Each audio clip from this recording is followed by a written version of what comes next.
All right, my next daily driver is going to be the E92 335i that I picked up about a month and a half ago that I've been working on nonstop trying to get it ready. And let me give you guys the update of where I'm at today.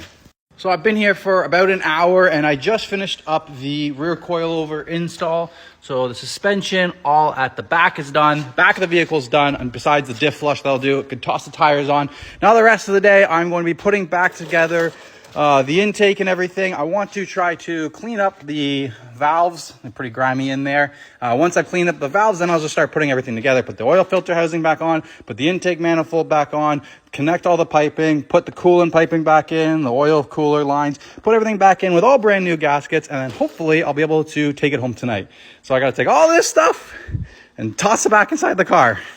Okay, so here's the update on the new daily, the E92 335i.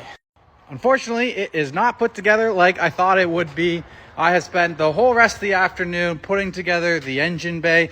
I got the intake manifold on, throttle body, charge pipe, the diverter valves back, oil filter housing, all the oil cooler lines. I got the coolant hose back in. I got the fan back in. Starting to work on the wiring harness. Got most of the wiring harness done.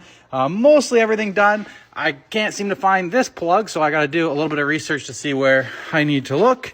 Yeah. I was hoping I'd be able to get the wheels on, get it all done, but I still basically have to put the wheels on, check the ride height, figure out that wiring harness issue, and then I got to start it up. And then after I start it up, I've got to flush out the oil. Like I got to put more oil in it, flush that out, and then change the oil filter, change the spark plugs, fill it up with coolant, and then drain the coolant again, then fill it up with coolant so I can get rid of all the green stuff and get as much OEM coolant in there as possible, and then put all the trunk liner, everything back together, and I'm just exhausted. It's already 7:30 at night, and even with another 2-3 hours, I would still have stuff to do, so I'm just going to have to come back one more day.